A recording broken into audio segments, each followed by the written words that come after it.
Hey guys, welcome back to Professional Weekly's YouTube channel. Today we're in the garage and we're going to be going over the 10 jet ski trailer modifications that you need to make to your jet ski trailer. So if you want to know what those are, then you're in the right place, so stick around and let's go.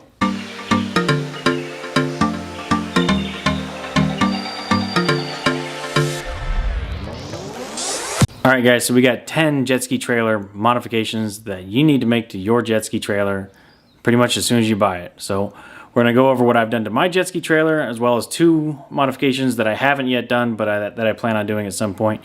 And we'll kind of work our way from the back of the trailer to the front of the trailer. Alright guys, so the first modification is not necessarily for the trailer, but it goes on the trailer, and that are these remove before flight key lanyards. I really like these because they're bright red, and that's their point, is to get your attention. And what they remind me to do is to put in my drain plugs on the jet skis. So whenever I come back here and I start unhooking these ratchet straps, I see this remove before flight, and that reminds me, hey, I need to put in my drain plugs to make sure that we always have our drain plugs in when we're out on the water. Shout out to Broncos Guru, Drain Plug Mafia. Can't steal our drain plugs; they're attached. Yes, I'm sure if you wanted to, you probably could. If you pull hard enough, it'll come out. Yeah. All right, guys. So next up is a good set of taillights. We've had several issues with the taillights that came with the trailer, flooding with water or breaking off or whatever. So wanted to make sure that we got a good quality set of taillights here. I have no guarantees that these are going to last forever either, but they do look cool. And you're going to need to replace them at some point. All right, guys, and before we move on, make sure you hit that subscribe button, because if you do so, it really helps us out and we really appreciate it. All right, so the next modification we want to make is we want to relocate the rear strap mount location. So when I bought this trailer, they actually had it mounted here on the taillight. This was a bad idea because as I strapped down the jet skis, it would put a lot of pressure from the ratchet straps onto this taillight and would pull it out. I tried switching it to the other side, the opposite side of this I-beam here, but with that, what I still found was that these bolts were putting a lot of pressure as the straps pulled and actually doing stress fractures on this aluminum taillight mount. And so I've lost a couple taillights that way and had to come home a few times with a broken taillight, so that was no fun. So what I've finally done is I have mounted it here at the top of this I-beam, which was a little tricky to get to because with the drill, I don't really have a good angle at it. So what I had to do was jack the entire jet ski up, remove this bunk out of the way to where I could drill it from the top down, and then once I got that set here, haven't had any issues since then. Next up on our list are a good set of jack dollies. So these may not be the best set, but they are a good set. They are a set. These are the Harbor Freight Pittsburgh jack dollies. We got these on sale for about $65. We've done a full review of these. You can check that link in the description below. But if you're like me and you have to store your jet skis in a garage and you kind of have tight on space, these are a godsend because they help move the jet skis sideways, left to right, and mix it so we can get these things all the way out of the way. Next up on the list is a good set of safety chains. I'm not talking about the safety chains that hook the trailer to your vehicle. I'm talking about safety chains that hook your jet ski to the trailer. Now, these are mandatory, I believe, in Australia is where I got the idea. I heard that they are required down there, but they're not required in the US, but I do think that they are a good idea. This is a slack chain. It's not meant to prevent thieves. What it's actually meant to help with is if you get into an accident, this is going to keep that jet ski on the trailer, or at least nearby the trailer, instead of ending up in someone's windshield.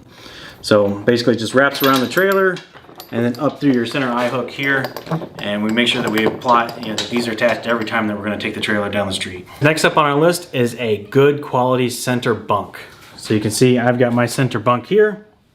This is a 12-inch wide bunk.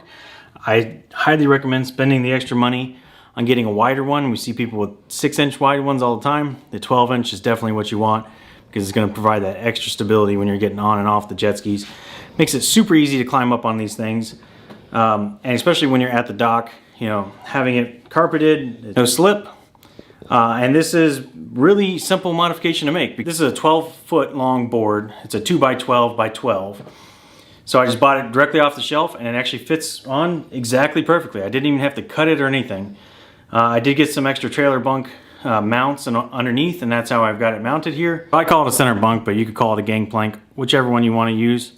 To me, it's more like a bunk because it's got bunk carpet on it. Christine says it's a gangplank because we're pirates. Okay, and so the way I have it mounted on the rear here, you can see that the center bunk extends all the way to the end of the jet skis, so you can actually board from the rear as well.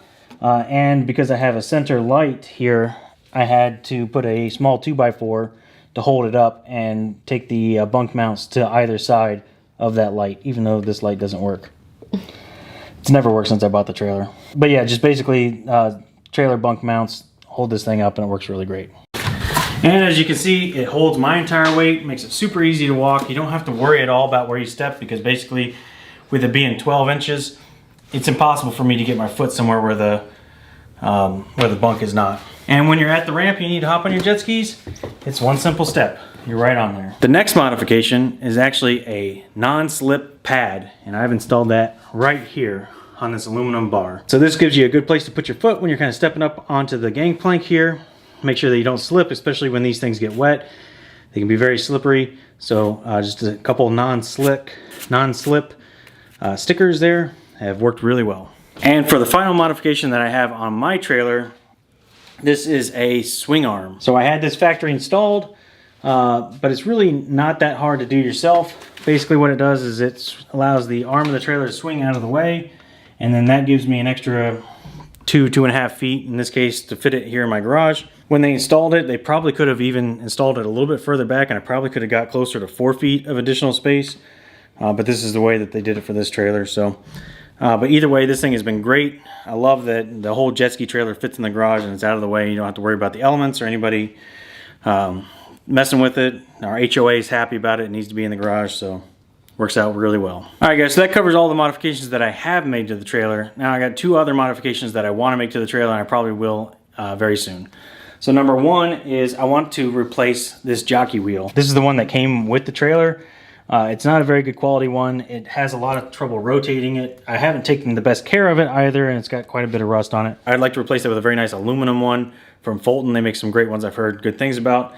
Really, to make it easier to kind of rotate that wheel, so when we shove this thing over into the corner, it should be that much easier. So the one that we got on there now is just, it's a little bit difficult. And the final modification for this list is, again, another one that I haven't done yet, but one I've thought quite a bit about, and that are guide poles. So a number of people do put guide poles on their trailers. I think it helps a lot when you have a boat. With jet skis, it's not quite necessary, but the one big advantage that I've recently come across with these is that you can actually run the guide poles up to here and put your trailer lights on the guide poles, and then that'll keep those lights out of the water. So that way you're not having to replace the lights every year. So that's something I'm possibly going to be doing in the near future. All right, guys, well, that's going to wrap up today. Remember to like, share, comment, subscribe. Let us know in the comments below if there's anything else that you've done to your trailer or anything else that you think I'm missing. I'd love to hear about it. And with that being said, we're out of here, and we'll see you next weekend.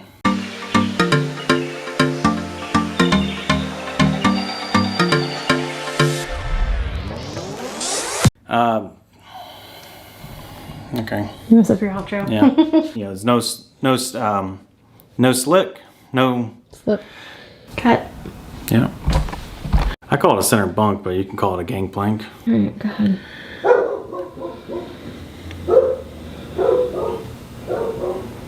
Okay. I'm getting too much tushy. Okay. No, you can put your pants up. Yeah. Come on, camera, focus. Well, here, you just talk. It's recording. All I see is Sharky above your head. Sharky? To the left. Oh. Yeah. It's cool. Mm-hmm. It's goofy. It's my style.